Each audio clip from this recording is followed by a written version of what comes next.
Then you have the dashboards. So as you have seen, the package entities, which are, you can say, reports, email templates, module, check alerts, incident, cron number, workbook, widgets.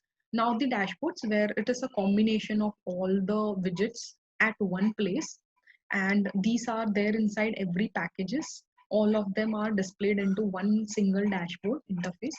Then at the same time, what you see is that with your dashboard you can also create parsers, like you can also raise alerts called as inline actions.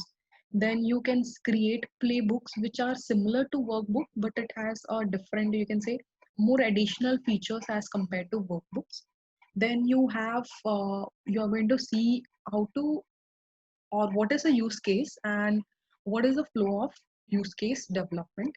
And then we are going to see those examples for you. So these are there in the package entities. So now let's say that we want to work with the first one. So before proceeding, so there were some queries from the participants about the, you can say, the last or yesterday session. So, okay, so let me just address those before proceeding. Okay, so we had a query from, okay. So we had query from Abhilash Hari. If you are here, Abhilash. So questions were, okay. So if you were facing some difficulties in installation onto the AWS, and you wanted to have guidance how to work with that. So for contacting, you can send it to us at support@nif.it, or you can send it at hello@nif.it. Also, you can ask a support, you can contact our support team. So, or also from anyone from the sales team. So we'll be guiding and helping you in the installation on the AWS. Now, at the same time, there's a question from Anurag that you wanted to know about procedure to create your own plugin.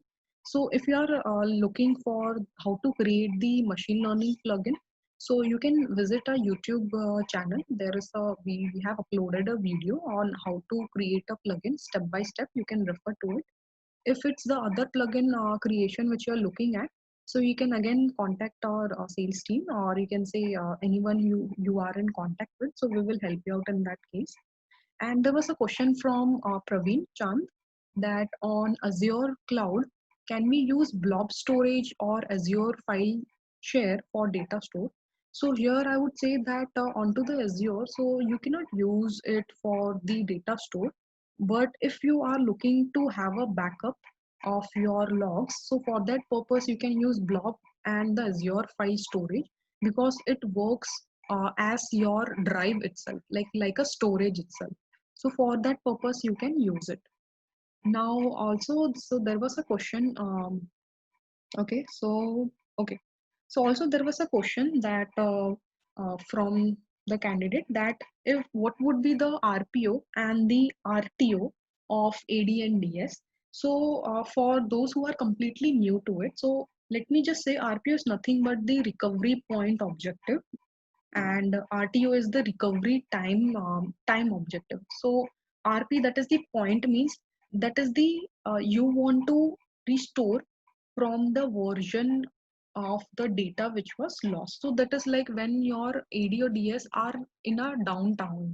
Okay, it means you are taking a backup and they are down. So that time, what would be the point of the time duration which has gone, where you want to store your data but it is not yet stored. So that particular point of time, what would be the downtime? These metrics like RPO and RTO are, their units are in time actually. So this is like the recovery point is something called as maximum acceptable age of the data that can be restored or recovered, means that is the last time from which you can recover your data. It is also called as the downtime. Then if you see the RTO, that is recovery time, means what is the, how much time it will take to recover that duration where you were in the downtime. So if your data is having like size of like 1 GB 1 TB, so based on to your network setup, like the in the storage, hardware storage, their capability, their network speed, the bandwidth, So based on that, you will have your recovery time. If it's from your local device, hardware machine to the cloud, so you will see the package. If it is from the your premises itself, so you can see based on to your LAN speed. Suppose if you say that from your speed is like your LAN speed is 100 Mbps, and suppose if I have added like you can say uh, the fiber optic cable for the transfer, so you have like 1000 you can say Mbps. So at my home I'm using the like highest version. My laptop supports 100 Mbps, but my brother who has very updated phone and you can say laptop, he is having the more speed to access, so he always works in like 5G, and I use it in mostly into the 2G or 3G, and that is all based on the speed and the you can say the the supported hardware which you are having. So similarly supporting this statement, when you plug your pen drive, so you say that this pen drive is like version 1.0, 2.0, 3.0, it will take that much amount of time how much the transfer from your hard disk to your external you can say connected device is there. So similarly, if you use the SSD hard disk, now that depends on the material and the size and how much it is transferred. So similarly, the recovery time will be depending on, now what is recovery time? It is the maximum time, the length of the time which any place or organization or a team is going to take to recover the data which was lost, or which you have it in the backup or in the you can say the stored inside the queue, and you get that backup and you can say up and running. So that would be there for AD and DS. So at the time of you can say switching from one adapter to the other adapter, so similarly switching from one data store to the data store, so there may be like the two factors which I had mentioned was high availability and the load balancing. So these two factors which you have to look at, and you need to check the network. So that's why you need to know A to Z about your network environment. So this would be helpful for you to protect your data, and you can do a recovery of your data. So this is like quite very important if you are working with the indexes. So the indexes which you are taking backup, which you have it, when to take the backup is the most important point which you have to decide. Is that data very important? If it is in the banking sector, so the data is very critical and you want to have the backup of the 1 month very important. So you can say you want to provide that I want to take a backup. So if you say it is related to some other field, you can say okay, if you get the data for 1 month, you can say okay, I want to retain the data for the last 1 week, and that time you can easily do. So that's where you need to decide based on to your environment how it is going. Okay, then that's where you see the decision which comes from, that is from the SOC team experts. So you are an expert, yes, you know about how to work with the applications. You are an expert onto the storage. You are an expert into the you can say networking. You are an expert from the you can say distributed computing. So you are an expert into you can say the management, or you can say IT critical infrastructure, yes, and you are an expert from the cyber forensics. So based on the decision which is taken, so based on that you can take the next action ahead. So now coming to this, this were the questions which were asked, and yes, from question from Aishwarya Joshi, query to find all the existing tables with its description. So here we don't give a query for displaying all the list of you can say existing tables, but what you do is you can just give underscore fetch, and it will show all the existing tables, as in like, or you can say all the tables which you can work with. Here mostly you don't provide any tables, you just say okay fetch. Okay, so these are the by default standard tables which are there. And if you're working with the, if you want to see the tables which you had created customized, that is the event stores, so you can just provide the name called as in you can say retrieve list. Okay, so you can just provide retrieve list. Okay, so you can see all the name of the tables.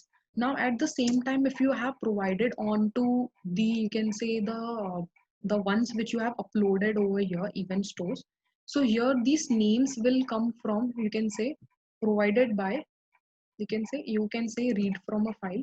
So if you see the list of the files, so these list would be from the created by the author list itself. So currently the name of the files, these are specifically not provided because every package is having a unique, you can say, the administrator who can work with. So if you want to know about the list of the packages, you can say you can contact that particular package holder administrator and you can ask for the list. Also from the backend, suppose the who's handling, so you can see all those lists, you can export it or you can view from there. But for, you can say, here you cannot see them, but yes, definitely you can get it from here. So that is where you can find all the existing tables. Okay, so this would solve your query, Aishwarya. Okay, so question from Ravikant is, okay, how can we check daily true false incident? Like if the number of alert generated from NIF alert section, example, a logon was attempted using explicit credentials, like daily 100 alert were generated, then we count. Then there is a way to whitelist the alert. So again, at the same time, alerts are like you can, first operation is like raise the alert for all the, you can say, whatever activity happens. The alert would be raised once if the activity has been happened. Now those alerts may be like just random alerts which are not actually required, but they were raised. So that time you need to track down to the package which you're working with. So you need to see, okay, the IP was listed and it was by the human, you can say, who had added into the by mistakenly into the list of blacklisted IP. So that time you need to check that the IP which you have entered is into a correct location. So if not, then the alert would be raised. So this is where you need to backtrack into the specific area.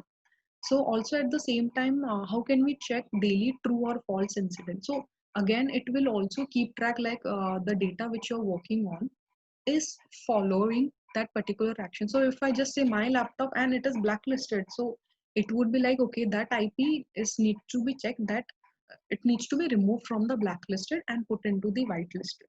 So that's where you can keep a track of, and you will get it from the information like when was it last added, or you can say when was it added into your information. So I think that would solve your query. Now coming back to the, you can say, NIF console. So here we are going to see the package entities, the reports, which we are going to start with the first one, report email template module. So now let's see the first one, that is the report. Now for this purpose, I have opened 3 tabs for you to look at. So here we are going to use the, you can say, trigger directive and the raise directive. So one is for the search area, okay. The next is for the package and the third is for the alerts. So now let's go to the first particular package where we are going to create a report. So I have created a package with the name, you can say, training webinar. So I go to this package and let's create the first, you can say, a report. So let's go to a report. Okay, now I want to work with the blacklisted IP addresses. So if I just say blacklisted IP, okay, so this is my module, or you can say report name. Do you want to change this name? So yes, I can say this is month June report 2020. So this is how do you want to present it? So everyone will have their own naming schemes. So you can add your own naming schemes. So let's just give, I am providing the tag as training. So you can say provide the field called as, this is sample report. Now this will be added inside the report section. Now you want to make it status as active. Active means that you are making this particular report as usable, executable. If it is inactive means it is available inside the package, but you cannot use this. That is for that you can use it for the backup later on. You can make it inactive, active at any point of time. Now let's create a report where we put the blacklisted IP addresses. So for this purpose, how are you going to write a query? So I'm breaking it down for everyone. So from event, I want to take where dollar Intel is equal to true. and I want to have group count unique, where I want to have all the source IP, and I want to have dollar Intel reference, yes, and I want to have limit top 4. So it will have a combination of if you have more, so you can say 60, 148, 148, you can see 2. So it is in block list as well as green snow. So you can say this is given as a unique result over here. So you want to show this, you want to send this, or you can say I want to have top 5. Okay, so from this, now if you want to give only 5 also, here you can do shift enter next pipeline, and you can do just limit to top 5. Okay, so you can provide, okay, the second filter is going to take top 5 only. You can say 1 2 3 4 5 has been taken. Now what you can do is, like, similarly, there is a field while you work with any of these entities, you need to provide the field called as duration field. So I want to work for the last 24-hour duration field, and I want to work with this data. So now let's just say I'm taking this field itself and I want to create it inside the particular package. Now you can create, you can describe as much as descriptive table. So you can say page title. So I'm just providing for everyone to understand. So you can say blacklisted IP address, or you can just give June report 2020. Done. These are nothing but the fields which you are adding. Second is page subtitle. So here you're providing, this is, now what this is about, blacklisted IP, done. The third is, you say what is this report about. So here if anybody is creating report, make it to the point that this report contains, you can say, blacklisted IP address found in last 24-hour duration for all the logs. So you can provide for all the logs which you are collecting. So you can mention this. And then the next part, now mandatory part, that is like, now as it is a report, you need to give the data to it. So here you can provide number of rows. Suppose now here as an example you have given, you are providing 5 and you're getting more than 5 because of multiple combination of your data. So here you can add free rows, means if there is a more result to it, so it will keep on adding +1 +1 +1 rows to your result. So either you can give it, it's not mandatory that you have to give title, subtitle, description, fee rows. You can just give the field called as the data table and you can save it. So for you to understand, I'm putting all of these here. So let's put the data table. This is the part where you put your query and you can put an enter or you can click on execute. So once you click on enter, now if you can see, add column and add chart has been activated. So this activation is like, now this query is correct. Now every field will have a duration field. So suppose if I remove this field and if I just give this, so it will also validate your query. Also, it will understand that the query syntax is correct or not. Okay. Now, once you have executed this, okay, so next part, you want to present your chart before or table later or vice versa. So I would say when I create this, so I refer to mostly graph first and then go to the depth level, means the from the overview to the depth of the data. So I want to display the vertical chart, and here you provide 3. So anyone who's into the working into the reports, 3 basic, and it has been used since, like you can say, since the starting of the visualization, once the graph came, these 3 are the maximum used graphs. So that's why these 3 are there. But with the widgets, you can visualize it in any way. But for the reports, it's very important to have the data. Even if you print it, it should not hide, or it should not you can say remove any data from there. So that's why horizontal vertical pie chart are always the best you can say graphs. Then here you provide the field name. So the first field would be called as, you say, source IP. Then you can say the value will be, the value of the field is the count IP. Then you can say chart for blacklisted IP address. So as this is a, you can say pie chart. So if you want to see how does it look like, so it looks like this. From here itself you can print, you can download, you can save it into extension which you are looking at. Now coming back, you want to add more charts. Yes, I'm interested to add more chart for the pie chart for another field called as the Intel references. So here I give the count value, and if here I provide the fields over here. So once this is done, so I want to view it into another chart. So you can provide another chart also. So you can say another chart added, I want to have a vertical bar chart. So you can say for the source IPs, yes.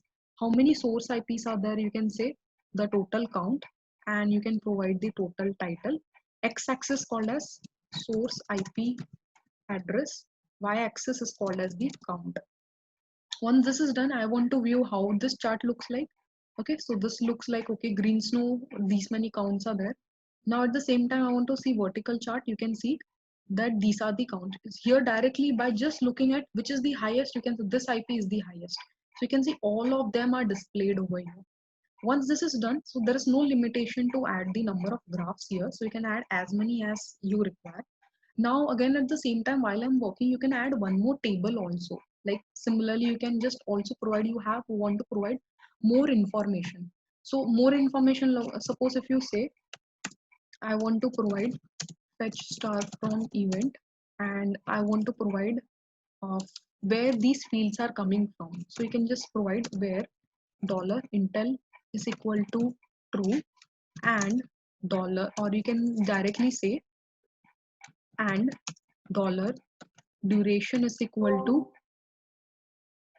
okay, 24 hours, and I want to give group count underscore unique. I want to provide the from which particular source country it is coming from, and you can say limit 10, and you can just execute it. So I want to display this chart as well. So I want to give a chart, and I am providing horizontal. I want to have the vertical chart where I have the source country names also available. So you can provide n number of charts. Now here I'm not providing any field name, so you can do that also, and I'm saving. So you can have n number of graphs, however you want, you can add it inside your report.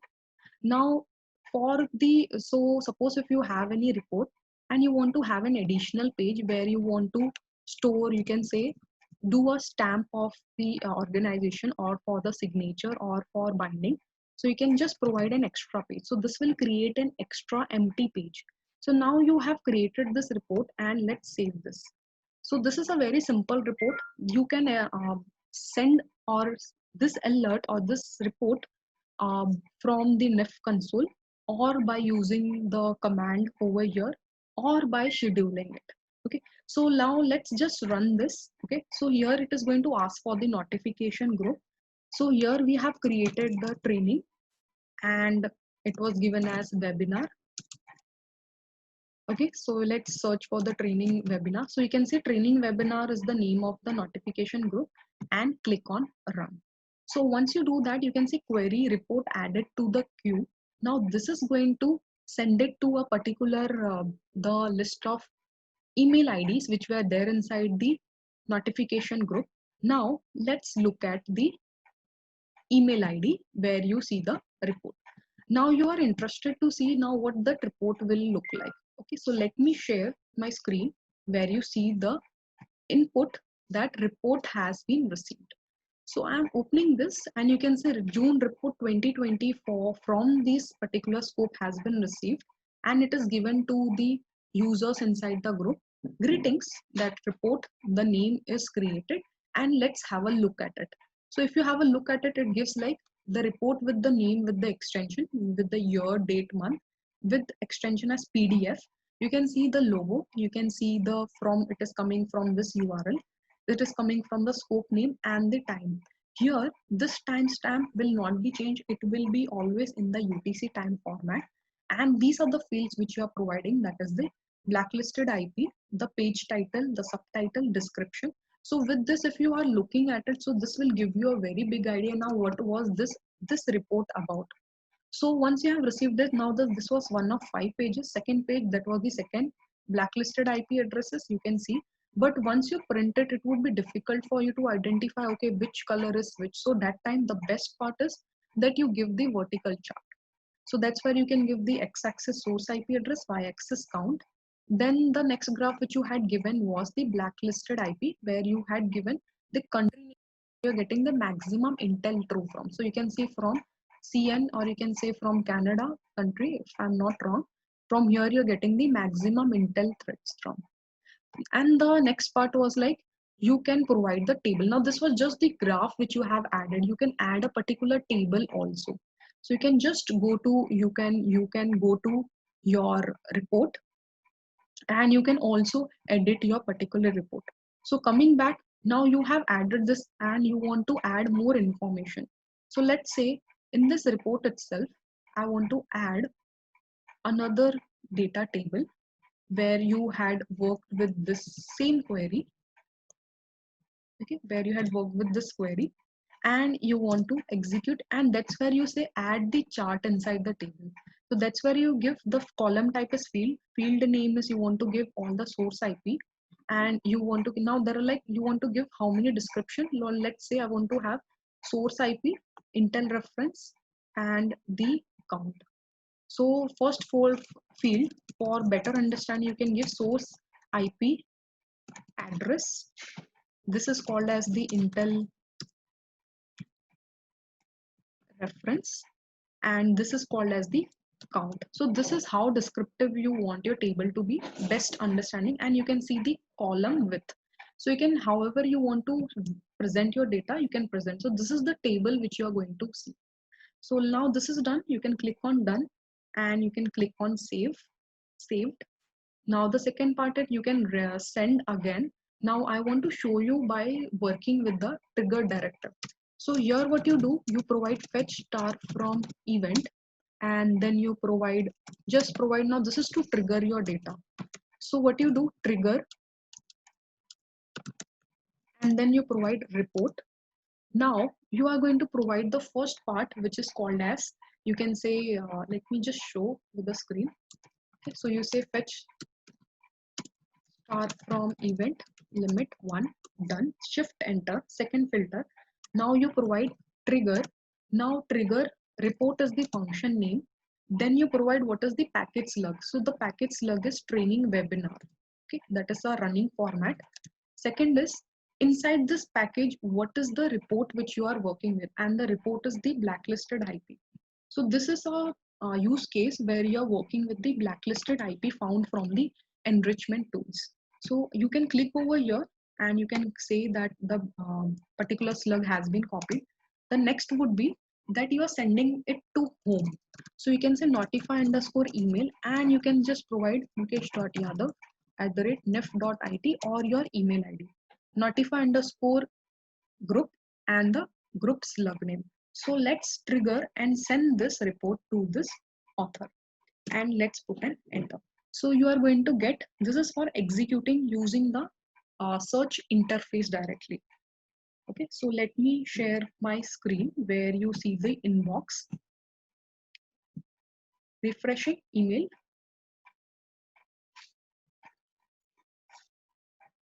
Okay, so now again at the same time you're going to see that this would be in the form of PDF, the file name, the report details would be there. Okay, so I have received the mail. Let me share my screen where you see the report. So this is the report which you have received to this author from automotivenetmonastery.com, and let's see what's there inside it. So what we have added was the table. So you can see at the bottom, the descriptive part is, this is the table which you have. So there is no restriction to how many pages, how many data which you're adding. It is just the limit which you're providing, you can provide that. So the size of the file, something is like 118 KB of your file. And similarly, you can see that amount of data which you're getting, you can get it from a lot of, you can say, sources. So you can get those alerts. So now coming back to the NIF console, so that is how you send the report through this. Now what do you want to do is you want to schedule it again and again. Okay, so what you can do is like inside the package itself, so there is a widget, or you can say there's an entity called as workbook. Workbook is like, it's like a worker, means it's going to do all the jobs which you have scheduled. A job is nothing but you are sending some alert. So here what you have to provide, you have to just use the same query. Only one thing which you need to provide is the cron number. So you can say this is blacklist, okay, and workbook. So you can just give the name as blacklisted IP workbook. It is added, or you can say add the tag. So I'm just providing training, and you add the query. So once you see in the query, you are going to put the same query over here. Now however filtration you want to put, you can put those filtrations over here. So once this is done, you need to put the cron. Now what is a cron? It is nothing but you can say the number, 5-digit number which you are providing over here. So how are you going to generate this? So there are like various cron applications or creating the cron jobs or cron numbers. Again, at the same time, full form of the, you can say cron is nothing but you can say it is your scheduling the system to do a particular job. Okay, so it's like a command based utility which is there in every operating system for scheduling any activity. So here this command will run on this particular time. So initially if you have a look at it, okay, so this is given by 5 stars with spaces between them. So this is a cron and it is in the UTC time, and you say this is for raising any alert every time, every month, every day, every year. So what the first star means minute, second star means hour, third star means day, fourth star means month, fifth star means day. So suppose now it's like 126. I want to send alert at every 126. So I say at 126. This is to give you an example how you create the cron, and I want to send it on every Tuesday. So you can say I want to send it on every Tuesday. So the cron number would be 26 1 star star 2 with spaces between them. So now I am interested to send the alert for you can say every you can say 10 minute. Okay, so I'm going to put the result as this. So this is for every 10th minute this job will be sent. So now let me just say I want to send it for every 10 minute, or you can say every 5 minute. Okay, so I'm just taking this job. Okay, so let's just take this cron number. We want to send this report which you have just created and schedule it for every 5 minutes. So once this is done, let's just say save. Okay, so here what it needs to have is that you need to provide the field name that is called as the duration field. Okay, so that is a mandatory part because you are working with the data for this duration. So once this is done, okay, so let me just make it proper. Done, and let's click on save. This workbook is created. Now as I give more examples to you, so you can see the input of the workbooks for every 5 minutes. The same report which you have just seen, you are going to see that. Now this workbook icon is given by a ribbon like icon because it's like a job, and reports are nothing but a writing pad. So these are the workbooks. Now the next time it will be scheduled at you can say 30. So at every 5 now I had given at particular 27 I think. So you are going to get it at the after 5, then again after 5, then again after 5. So suppose if you have a firewall and you have a license and you want to get an alert just 7 days before, so you can raise an alert for the configuration or the license you want to upgrade, or you want to renew your license. So you can do that activity for monitoring, yes, for doing any activities. So that time you can see. So once you have created this, so let's go and create another. You can say now you inside the mail you get static files. Now you want to create based on your requirement that I want to work with the template which is according to my customization. So you can just give sample template as the name. I am providing the tag as training. Okay, now you can provide in the form of text. Okay, so this is sample email template. If anything happens, then do this activity.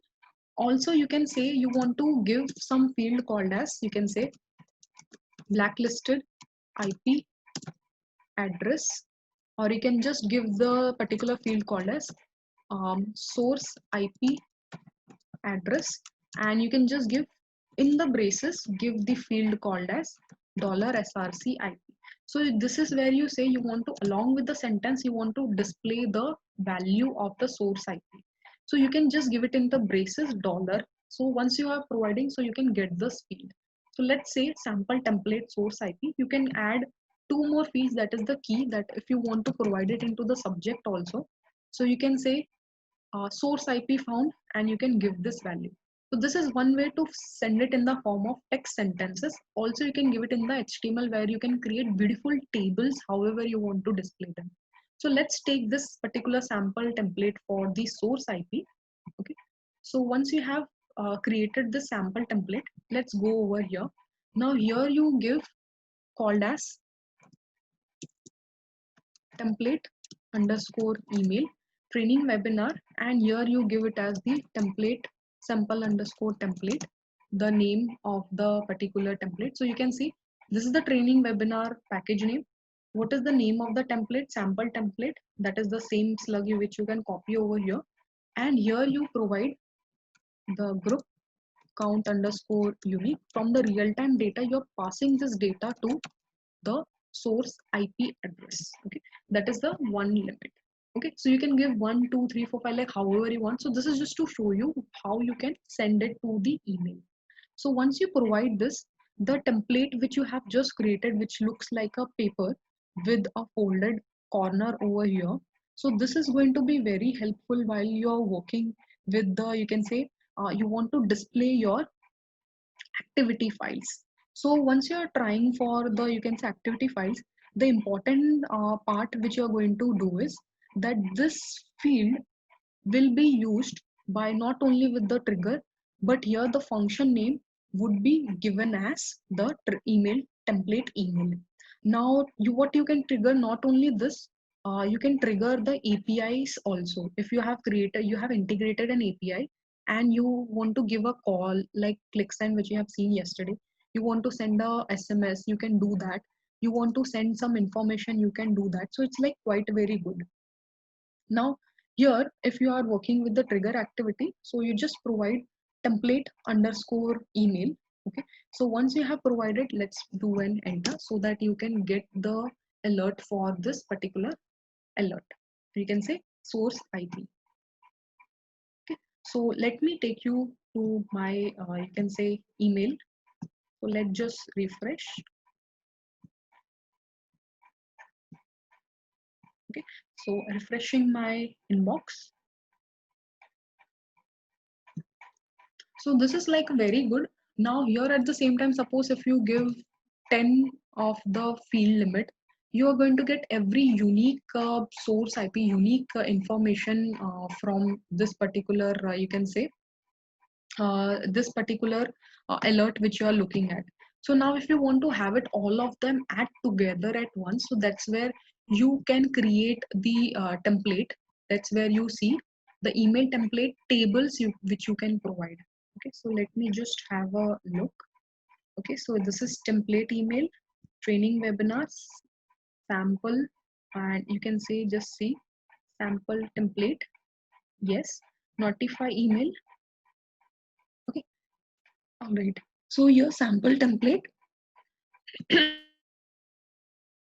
Okay, so it's notify email done, and then the IP address. Okay, so refreshing my mail again. All right. So let me share my mail inbox. You can see for, you can see there is a report, that is the, this which you have seen as the report which you have triggered. So you have got 3 mails so far. Okay, let's just see. Okay, so you can see your schedule report is ready. Okay, I got it at 23, then at 33. Okay, so I'm going to get them every 5 minutes. Let's see for the recent which you have been. This is for the subject area which I have found out.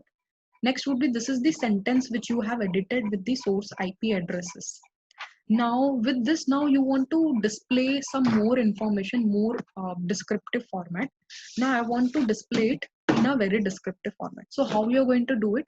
Let's go to the package and let's edit this particular template. Okay, so this template, let's go to the HTML. Now I want to display this. So let's say you can either add it, you can either remove it. Now there is a table which you can provide, like how many rows. One row you want to have, two columns, you want to have, you can say three columns. And suppose I'm providing this, how many width and height, cell spacing, cell padding. If you are more into the, you can say, the XML scripting, or you can say client side scripting, so that would be very easier for you. You can use the table properties and you can provide the caption. So you can say this is caption area, and this is the sentence which is going to be displayed. This is summary area.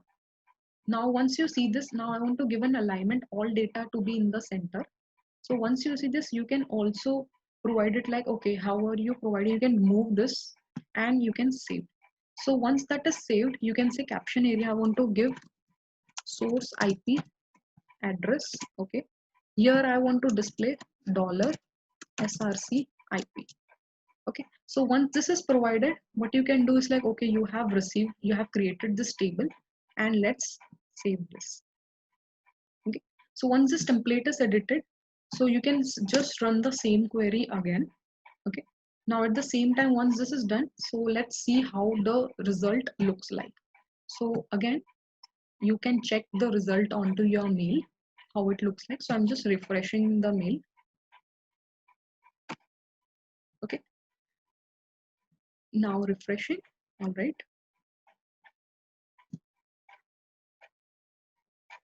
Okay, so refreshing. All right.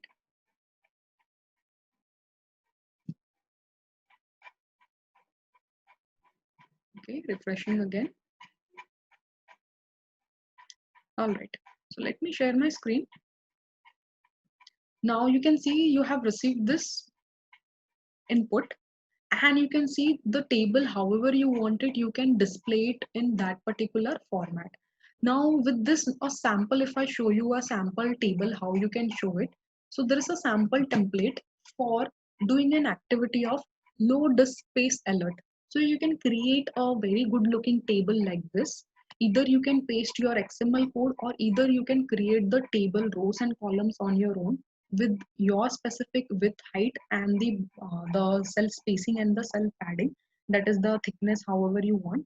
And you can say these are the field sentences, these are the field values which you have given using the braces dollar field name. So this is an alert which you can send, that load the space alert for your scope name, and whose address is this, disk name is this, total disk usage, available percentage. So if it goes beyond 85 percentage, so send an alert.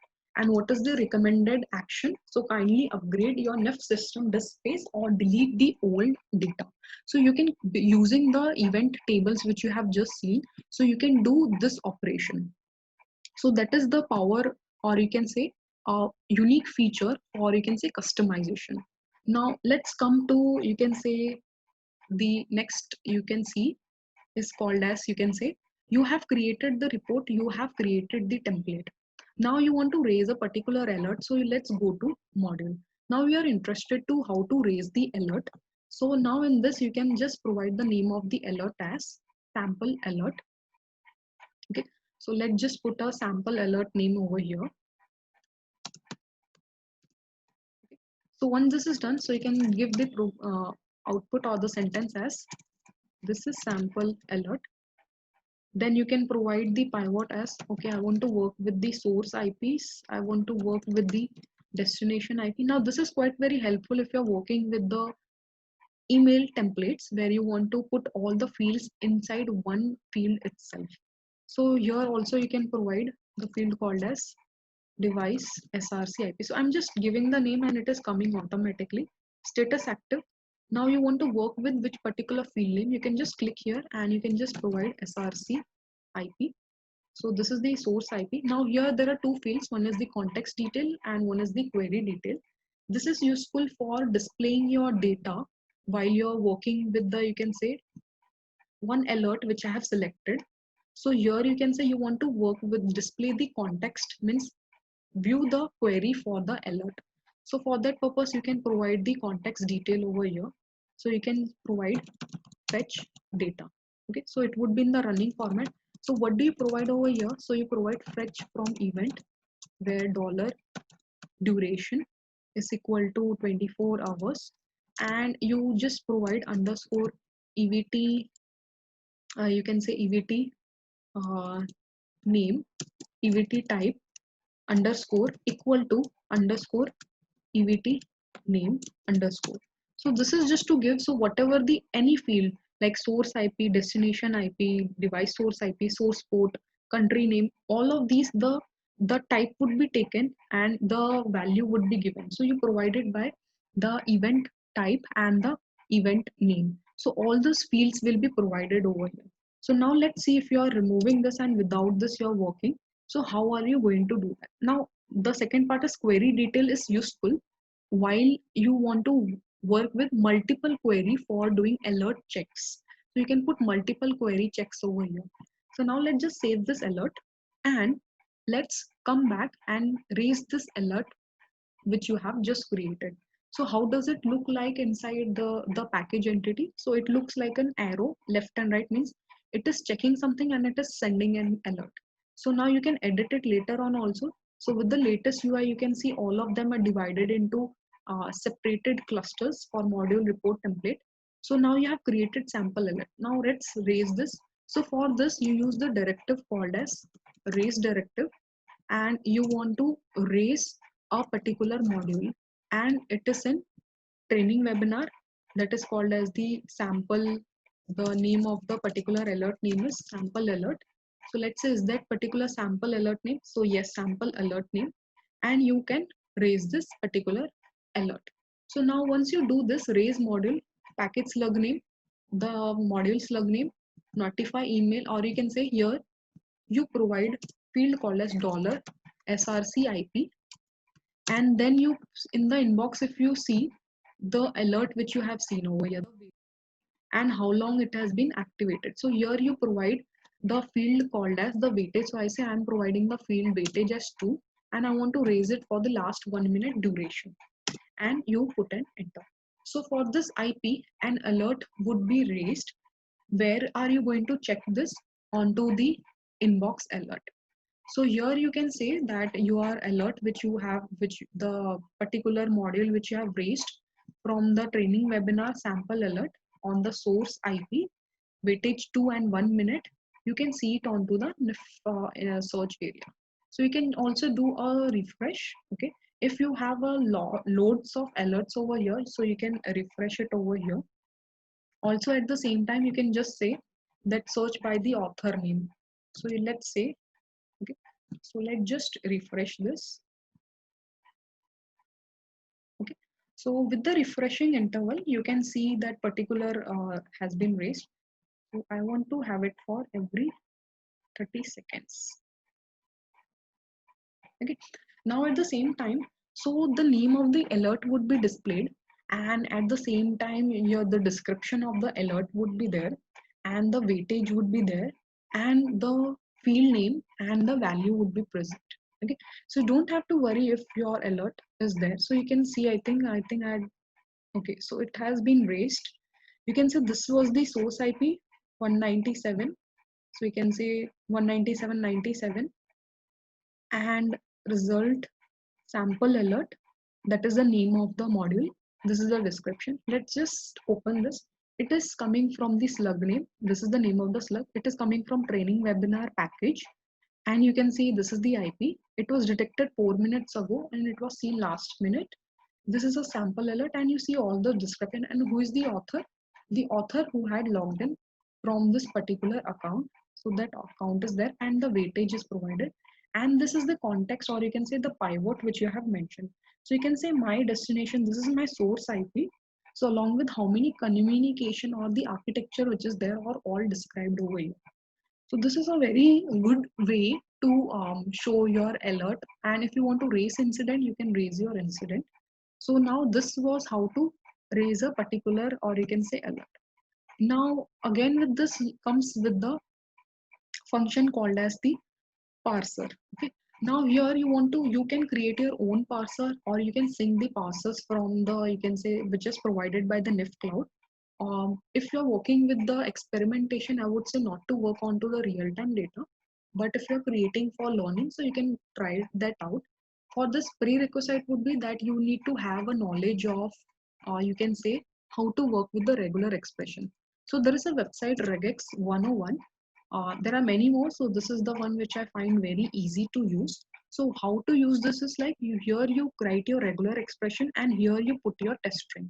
Suppose from here itself I am providing limit 1, okay, and here I want to have where dollar log type is equal to OS.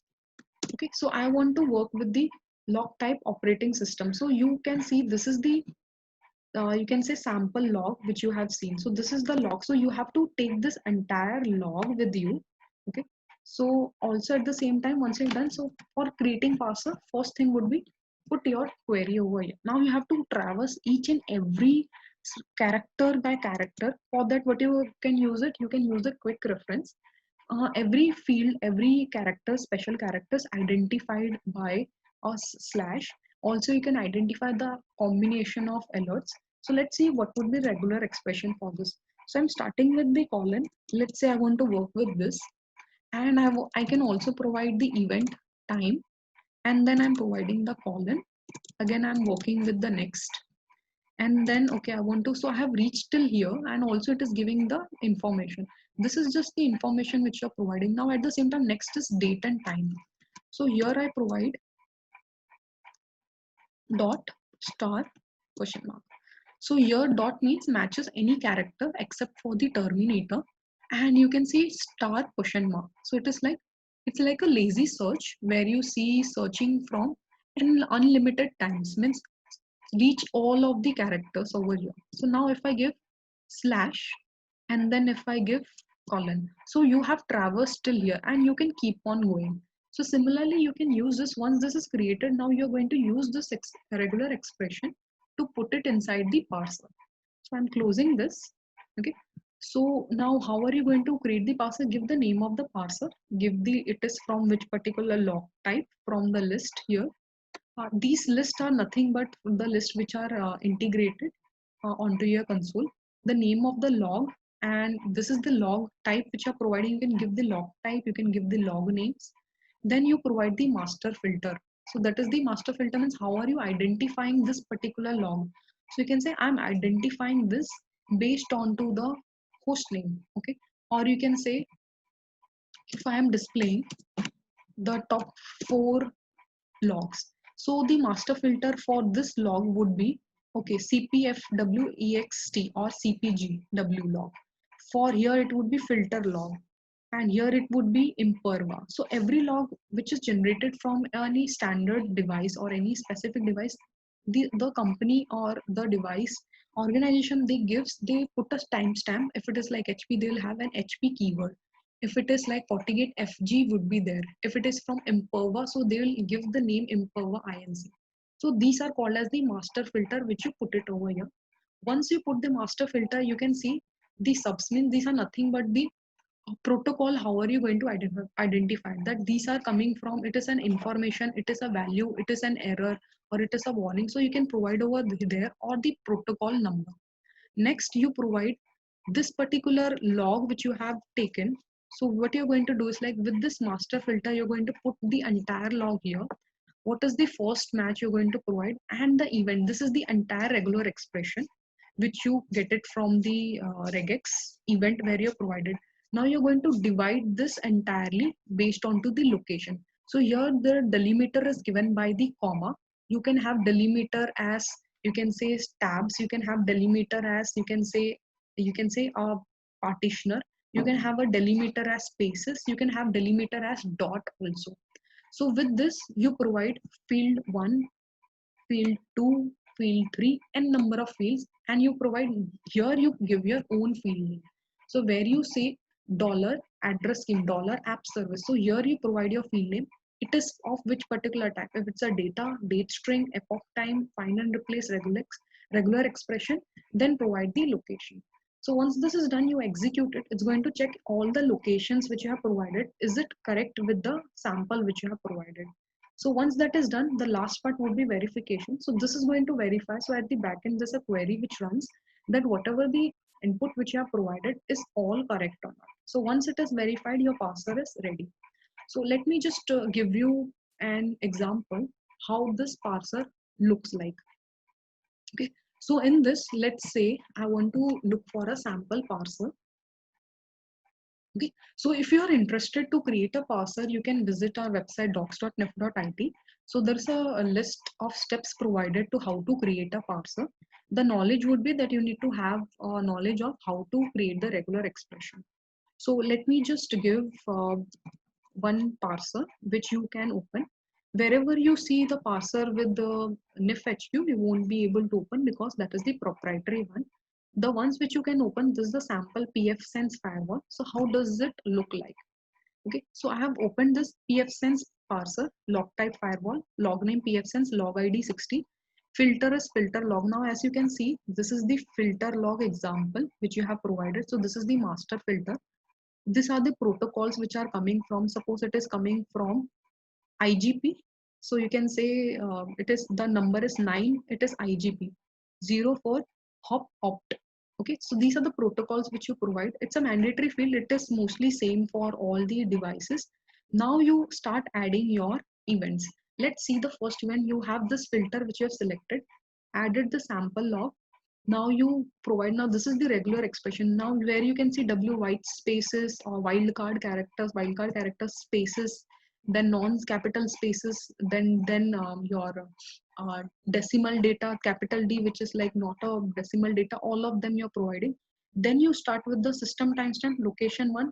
You provide this is in hour, minute, seconds, or it is like years, or you can say year, then month, and then date, and then you provide it as month, then you provide it as the year, and you can provide this particular format. Then protocol location 1 2 3 4 5.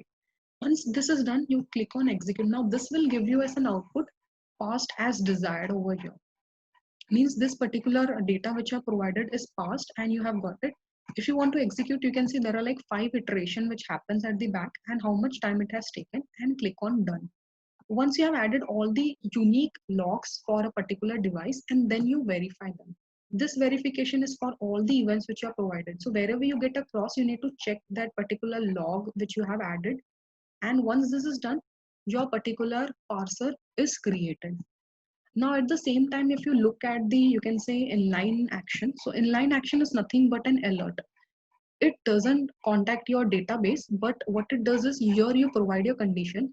Suppose if you provide action as like login, and this is like sample inline alert. So this is a form of alert only, and here you provide the condition. So condition can be like, okay, I want to give the field called as source IP. So source IP, you can provide the source IP done, and here suppose you provide the field called as SRC, or you can just give the severity and you provide as high.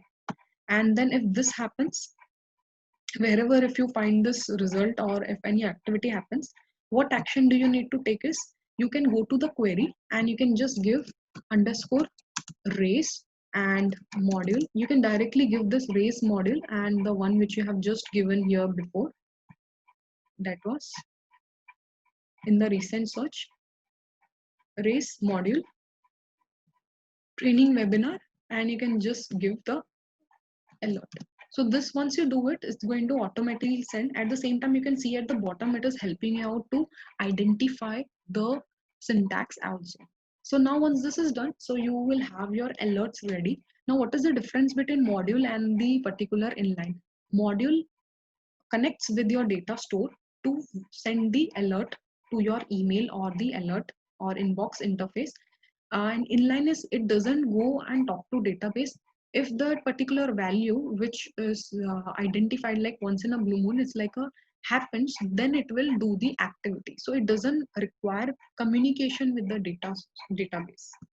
And then you have, next is called as the search context. The context, search context is something called as where you provide the information like searching the data, more n number of conditions which you are providing. So here you can provide it by giving search context, and you say that you want to provide work with the field directive where you're getting the logs from the, you can say from n number of devices. So you can provide the label which you're providing and the query. The label is nothing but you say that you are working with the FortiGate firewall, and the label for the search queries FortiGate firewall #1, FortiGate firewall #2, and the query means you are working with the use cases for the FortiGate firewall. Now the next part, you want to present your data. For presenting, the important part is called as the widget. Now at the same time, if you check the email, you can see the list of all the devices which are showing all the, you can say, alerts to the user. Now once this is done, so you can say let's create widget 1. Okay, so I want to display fetch star from event, and where dollar, you can say. Okay, so I'm quickly going to make 3-4 widgets over here, okay, for 24 hours, and let's give group count underscore unique dollar src ip. Okay, and let's give limit 10. So once this is done, you can click on enter. Automatically the chart type would be created. By default, pie chart is there. Here you can see the charts of line chart, map chart, pie chart, and in the latest version which you're going to see, you're going to visualize with the time month onto the graphs also. At the same time, you can have the 3D charts, so histogram chart, pie chart. So these are also going to become. In the primary key, the first field from the group count is taken. If you give comma destination IP, so one more field will come, and that can also be displayed. So now once this is done, you can add more context query, means add more details to this particular graph. So let's say you have created this graph, okay, and let's click on save. Now let's take, I want to show a particular widget where a wall chart is displayed with the logs coming from a particular, you can say, country. So let's say widget 2. So here if I just give fetch star from event, and then where dollar duration is equal to 24 hours, group count unique dollar src cn, and limit 100. Okay, so let me just copy. If I'm making another widget, so that time it would be useful. Okay, so now I want to change this chart. Okay, not in the pie chart, but I want to show it in the form of like map. So when you select the map, here it will give you the field called as latitude longitude. So now map is for the latitude longitude. Now if you want to work with the chart, so that's where you see the geo map to display the country codes by giving the source code. So these fields are automatically displayed here once you give the field in the query field. So once you see, so let's create the chart. So you can see higher the number, higher it is displayed. That is more the red zone, more the value, lesser the value, it is in the green zone. So this is the second graph which you have created. So let's say you want to create one more widget where you want to display the pinpoint locations.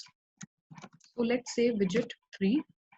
Let's say you are providing the source locations. Okay, now let's take the widget information. Okay, so automatically source location is taken. Now let's just take the chart as map. Latitude, longitude taken, create the chart. And you can see pinpoint locations are there. And when you zoom it, you can actually go to that region where the particular logs are, you can say, are coming from. This packet is coming from. It will not actually go to that specific location, but it will give you the region where it is coming from.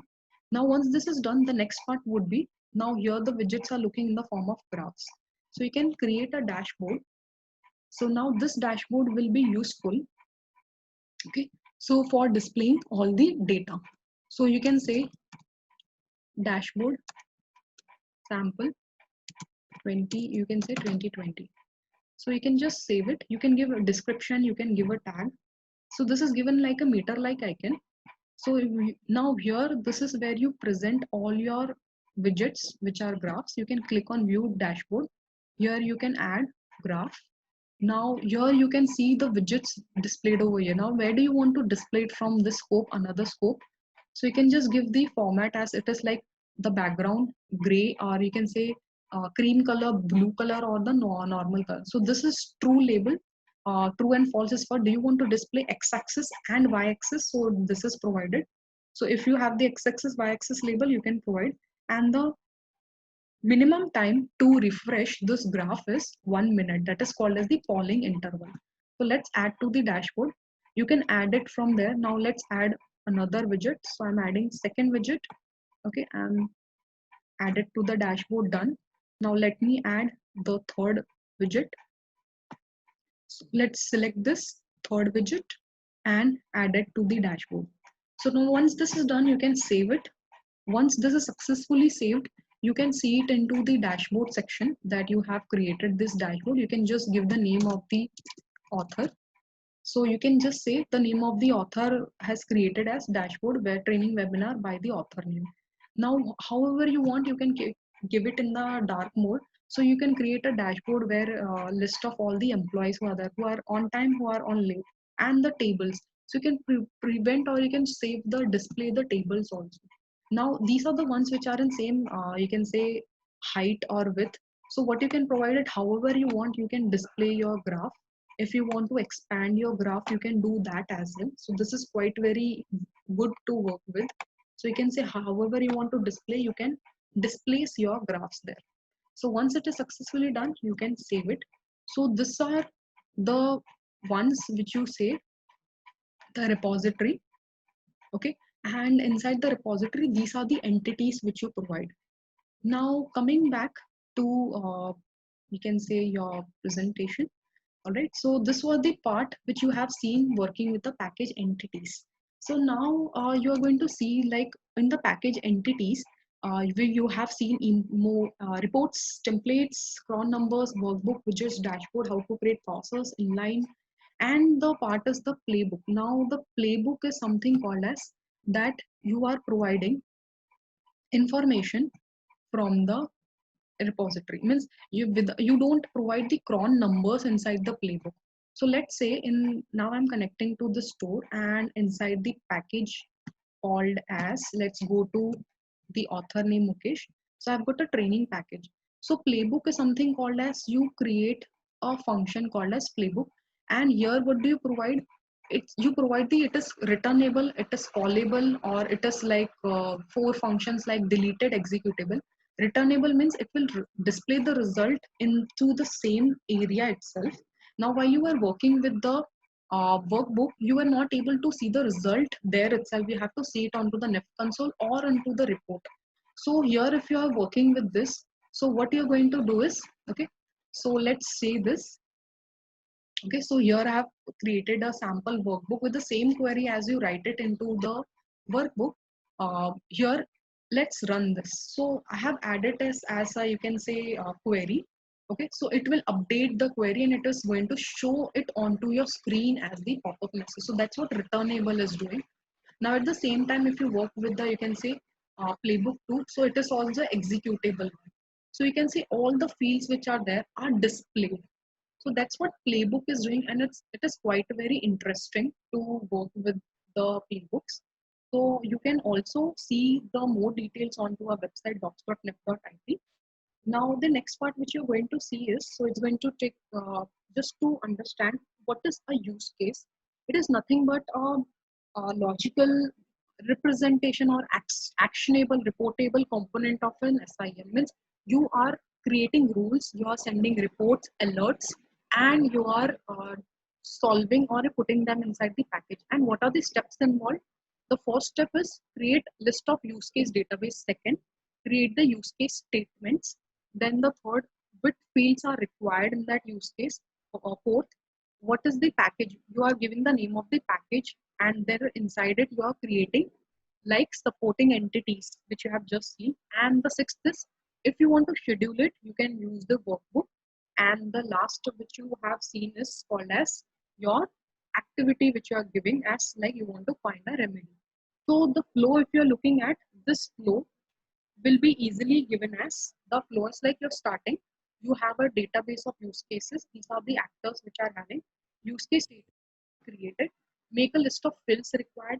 Then you go to create the package. Now inside the package, you don't have to worry about. You have to mandatory create a module report. It's not necessary. You can create based on your requirement module or report, you want to send that, or you can create all of them together. So once this is ready, you want to schedule it, you can create a workbook for scheduling. For that, you need to have the knowledge of the DQL, and once this is done, your use case is completed. Now, at the same time, now these are the use cases which you are looking at. So for you to have a look, okay, so as you can see, okay, so you can go to our website that is called as docs.nif.it, and there is a use case library for all you to look at, and it's really very good if it's like a you can say use case for the ROG machines, for ROG users, physical access, or you can say application analytics. So how are you going to display them? So this is, suppose if it's a ROG machine, so here you say the event ID sudden spike, or if there was a machine which was talking to too many outsiders. So you can identify them. So if it is related to, you can say um, compromised, or you can say insider threat. It can be related to login after the business hour. So I suppose if you provide 10 to 7 as the time, so while doing the use case scenario, you say after 7, before 10. So that's where you provide the check if time compare, and you give this time format, first operation, second after this time operation, and raise the alert. If it is from a different location, so first thing will come in mind, different location means LOC, okay, or you can say location. So that is where you provide the field called as SRC location and the user. And if it is greater than one, means the someone has logged in at a two different locations. Now, how you can see those, you can say dashboards. So if you are looking at the Cisco dashboards, you can see it over here. If you are working with the, you can say applications, okay, so you can provide all of them together. So let me just show you. Okay, so here with the dashboard, what you can provide. Okay, so let me just show for the example for, okay, so there's a dashboard created for the COVID. So you can say you are getting the result from the database, or from the database which you're getting. We can create a dashboard which shows all information at one single place.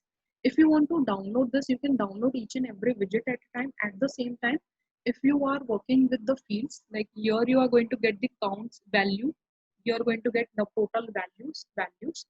So that is done. And how does this query look like? Okay, so if I just see, you can edit the widget from there itself.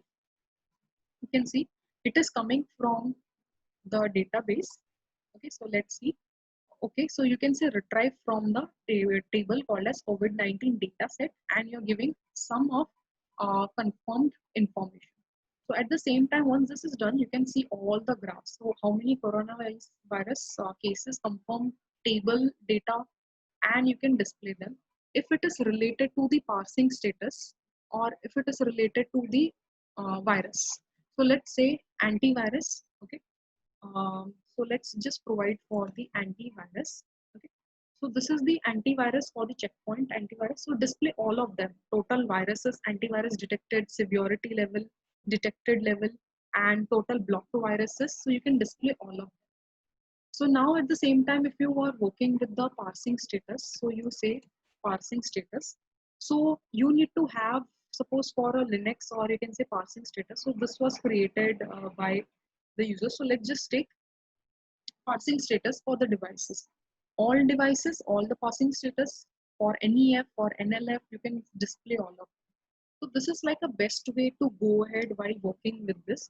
Now at the same time, if you are interested to see how your data will look like, so at the same time, if you are working with the fields, so what all use cases which you can do it on the devices, the logs which you are presenting over here, and these are going to come from your from the logs which you are having. Okay. So here now at the same time, if you are interested to work with the ML directive, so I'll just give you an example how you can work with. So I have got a favorite queries which I've added for you to have a look. So if you have the first query that you want to work, initialize your data. So here what you're going to do is you have selected this. So it would be like ML directive.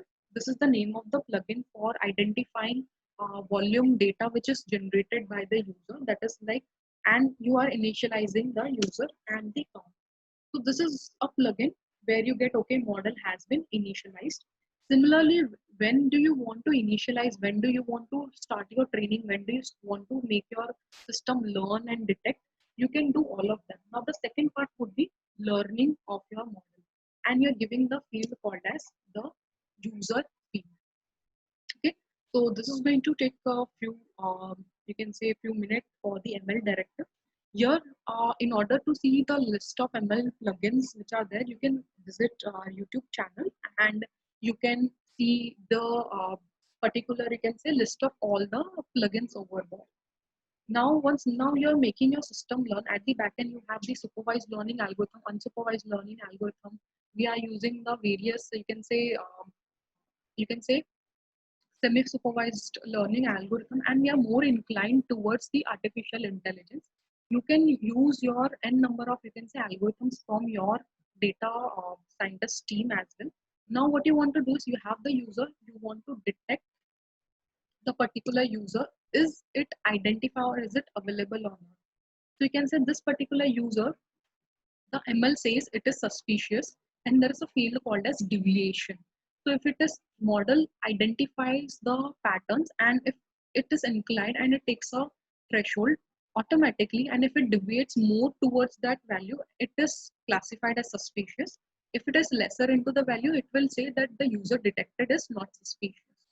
So now once this is done, the another part which you are going to see is called as, once detected, you want to show all the information. It will give you the variance, and it will give you the user or the maturity of the model. So higher the maturity model means you have more data. So if you're working with the training, more the number of data which you have, you will get more accurate results. So that's where the algorithms work on specific requirements. If you have a less data set, the number of accuracy for getting a correct result will be based on that specific data set. But as you have the increasing number of training data, you will get more accurate results. So that's why you use the ML plugins.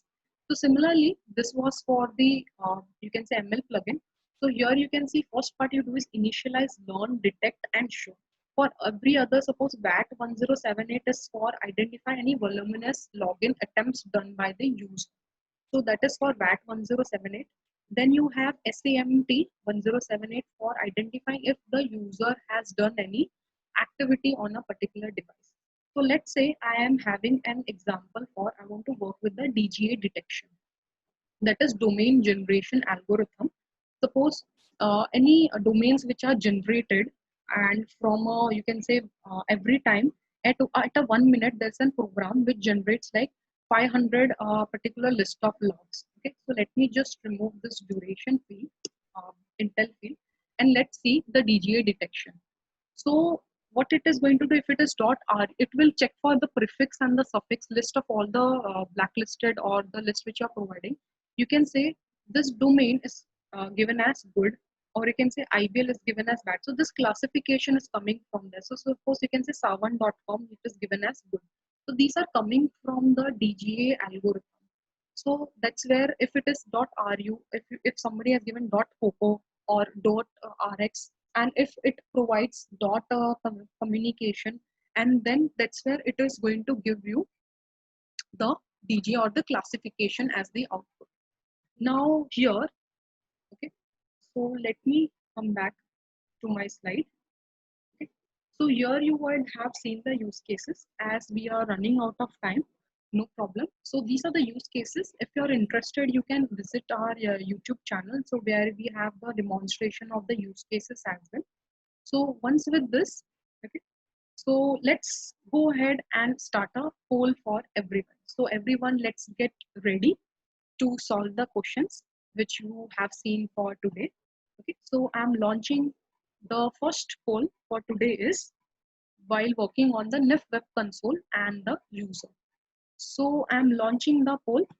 Okay, so let's get geared up, and the time limit is for 1 minute.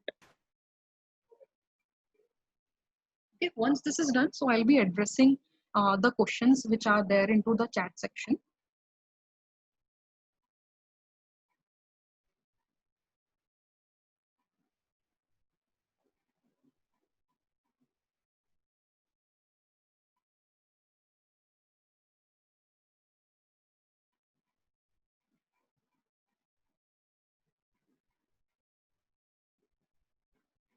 so 30 seconds gone, 30 seconds to go more.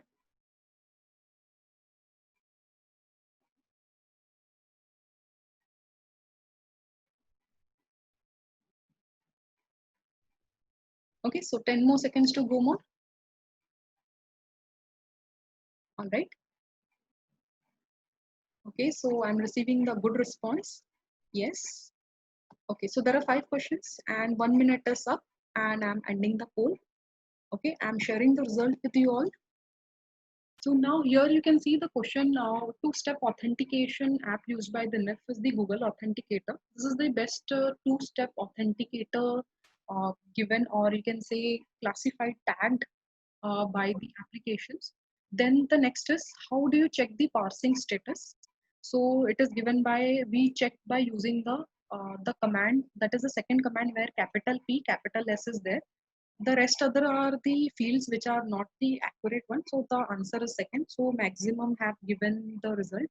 So it's like 50-50 has given. So that is the focus onto the field name. The third is, can you up sync and down sync from NIF? So maximum has given the correct answer. Yes, absolutely correct.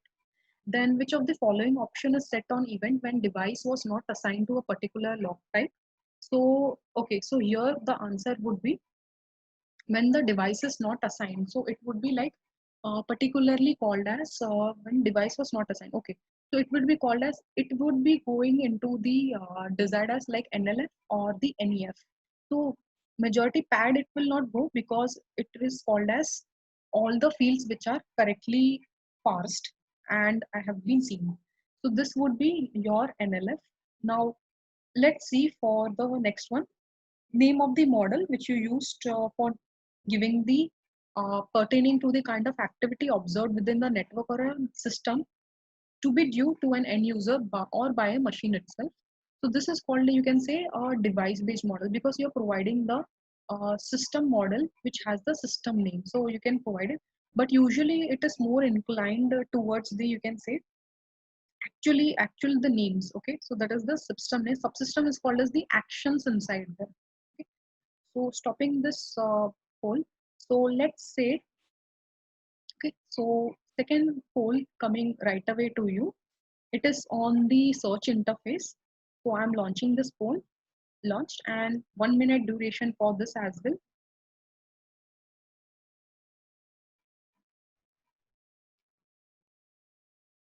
Okay, so 5 questions in this.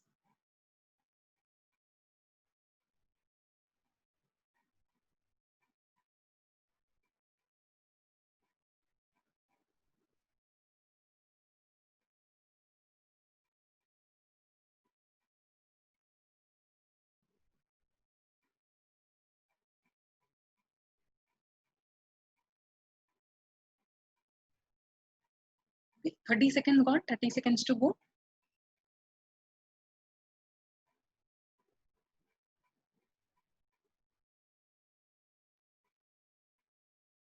Okay, if you have not submitted, you can go ahead and submit 5 questions. 10 more seconds to go. Like I'm getting a very good response. Okay, so 1 minute up. So stopping the call from here. Okay, let's see the result. Okay, so the result is, can you power up a widget to create a customized report, create a module using directive? So answer is yes, uh, definitely. So those who have said no, so the answer would be that if you are working onto the search interface, you from the right hand side, there's an option that for the query, you can create a particular widget itself. So you can try that out. The second question, which is not a pass-through directive. So here pass-through directive is the output would be that the you can say the lookup directive because it is getting an output to you, means it is a two-way directive. So the answer is the lookup directive. And then the question is, which query helps or directive helps an analyst to trigger modules and incidents from a filtered data set.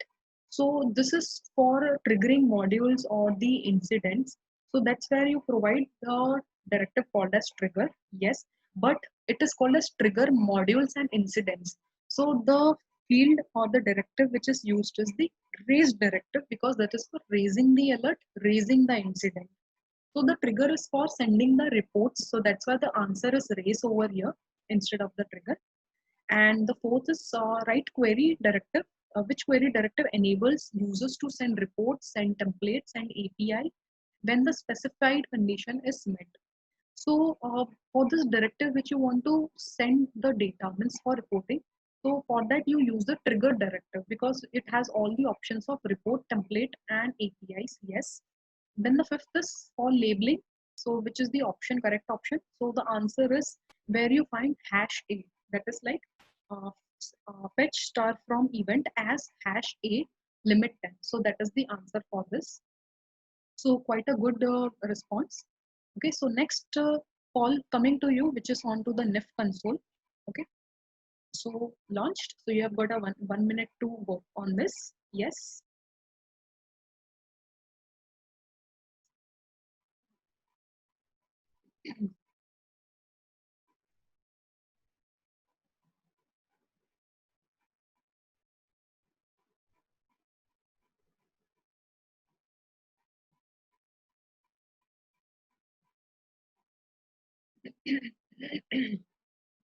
Okay, so we have passed 30 seconds. Okay,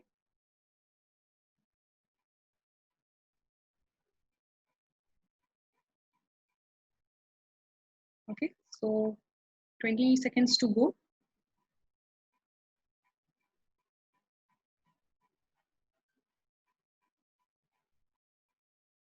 Okay, so those who are not have submitted might have missed the poll. Okay, so you have got time, so you can give your response.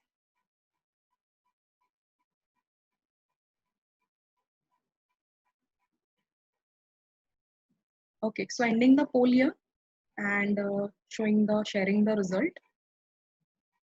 Okay, so here the question is how are you going to can you see multiple data stores in a single console? So here the question is like yes, you can show multiple data stores over here. So here at the same time in a single console, so you have seen all of them together. Multiple data store as in like I think here the correct would be the multiple scopes which you can see. That is, you can also say it as multiple data stores. And yes, definitely you can see for the silver surfer, for nmweb, for crystal blush, and these ones which you have seen. So the answer is yes. And the second is what is the purpose of template? So the template is specifically for, you can say, for look and feel. Yes. And also you can create a, or you can create an alert template. Yes, that is the answer. Then the third is what is the purpose of workbook? And workbook is for, yes, you can see, for scheduling alerts. Yes, for use to query again and again. Also at the same time you can help automate queries as per use case. So the most majority of the answer is given as it is used to help automate queries as per use case. Yes, that is mostly the correct answer. For scheduling alert, yes. Fourth is what is a widget? So again, widget is like you can say for uh, displaying the graph. So it is not similar to paint, but it is like a graph. It's a chart where a graph is created or it is displayed. And the answer with majority has given it is an element of a GUI that displays information. Yes, so that is also correct. And also the fifth is can a user work with different time zone by using NIF? So the answer is yes. And for those who have not worked with that, so you can use the time zone option onto the NIF console, and you will be able to work with them. So this was the call for NIF console. Now the last call for everyone on the package entities. Okay, so launching the poll on your screen right away.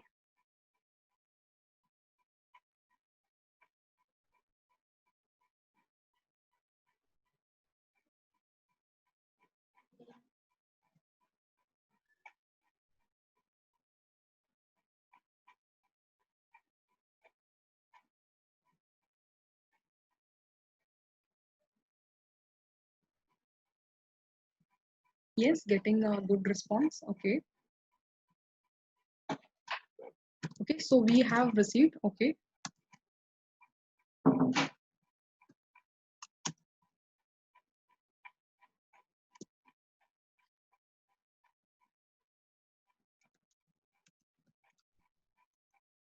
Okay, so we have 10 more seconds to go, getting a good response.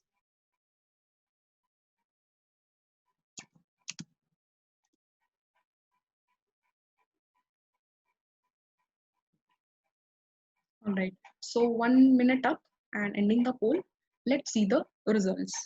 Okay, so the answer for which service is responsible to manage reports in PDF, XLSX, CSV, JSON, it was a multiple choice. And the answer is you use Agent 79 and the service report engine. That is the correct answer. And then if you are working with the second question, all the alerts are stored in which table? The alerts are specifically stored in the table called as module. Event, those who have answered the event. So the table event is for collecting the real-time data. The real-time data which are the log data which you're getting. Then the third is which is the recommended scale value to assign weightage to represent the severity to raise model. So the answer is actually 1 to 10. So which you see onto the alert section where you see a yellow box with the weightage number. So you provide it from 1 to 10. So that is a good way to say. And then the fourth one is, do you provide cron number in playbook entity? So here we, as in the demonstration which you have seen, in the playbook, it's like a new feature inside the NIF. So which you have seen as an output. The cron number is not assigned over there. So the answer is no for this question.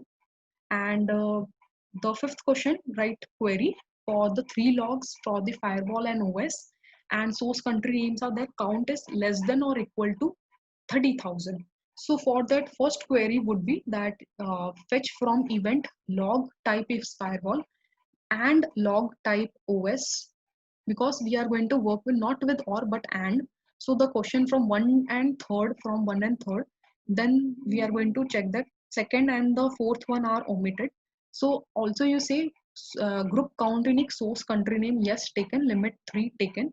Now from that you are comparing, check if int compare and count unique field, and it should be less than equal to 30,000 and the keyword should be include, because that is what you want to work. So the answer for this is you are selecting from the, that is the first is the correct answer.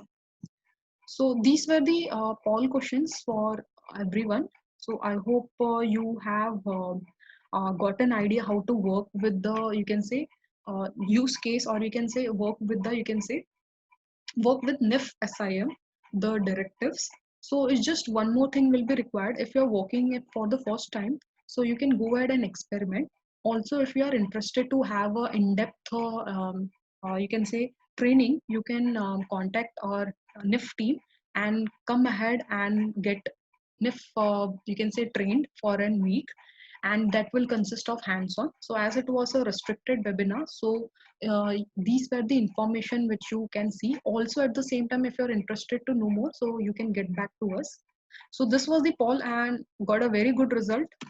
And with this, okay, so with this, I would like to thank everyone for participating and connecting with us. But before going ahead, there were some queries from the participants. How are you going to work with the questions? So let's just, before going ahead, from Ravikant Shrivas, what is your favorite or recommended for SOC member to run SIM query in daily operation like attack check, ransomware, virus check? So mostly I would say I'm like a data scientist. I'm more of a, you can say, working with detecting, predicting, and if it is found, and then identifying, alerting, and then putting the remedy. So I'm mostly, if you say for the, you can say the viruses, you can say ransomware, you say, but I'm mostly into the virus. You see how the viruses are there. There is a different field or modules are there. So that time it is quite very good. Suppose if you see netski.exe virus, so you can see it is there onto the system called dependencies, which you can see. That is like detection of the virus and ransomware. So you need to work on the which field it is working on. So that is there.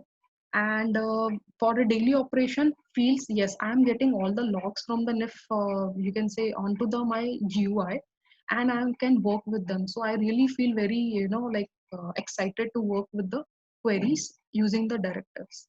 And question from Aishwarya, okay, inline action after getting provided condition positive, it should contact with data store to execute the provided query. Is this correct? Okay, so the question is the inline is specifically which you provide that the condition is set. It doesn't, you can say, contact the data store, but it is something like which happens once in a blue moon. Suppose like system got shut down. Okay, so you will say, okay, system got shut down, and you got as an alert means in your laptop itself, system got shut down, and you're not sending this data to your data store, but it is looking for the option. So that's where it's like an alert which is there. It's just not going to data store, search, filter, and then getting your data. So it is like you are getting. So this is like once in a blue moon, you can say the alert. So this would solve your query. Also, if you want to know more, you can go to docs.nif.it and you can get it over there. And yes, so again, question from Sanket is in continuation with IP subnet. Okay, so this example, you can go to docs.nif.it and the same time where I have given the ROG machines, the ROG dormant user, ROG user. So there is an example which is provided over there. So you can have a look at it. Still, if you face any difficulty, you can contact us. Like for everyone who can, you all can contact us through docs.nif.it or you can say through hello@nif.it, and as well as you can put it or you can raise a ticket if you're facing any difficulty onto our support channel. And also you can contact our sales team experts. You can contact all of them which you have contacted with. Also you can also raise or you can send in the form of, you can say, sentences with the screenshot if you're facing on stack.nif.it, where experts, all the experts are there, even I'm there, so we can help you out in that as well. So that is a good way. Now with this, coming to the end of the 2 day webinar for 8 hours, and I think we have extended 30 more minutes. So again, thanking all the customers, partners, the enthusiasts, any of my students who are there, my colleagues, and all the, you can say, participants who had actively been active for the entire 2 days and 4 hours per day. So this is like a very good way to understand. Now at the same time, I would say all the best to all the participants if you are proceeding ahead to get NIF certified or getting or going ahead with the NIF certification exam.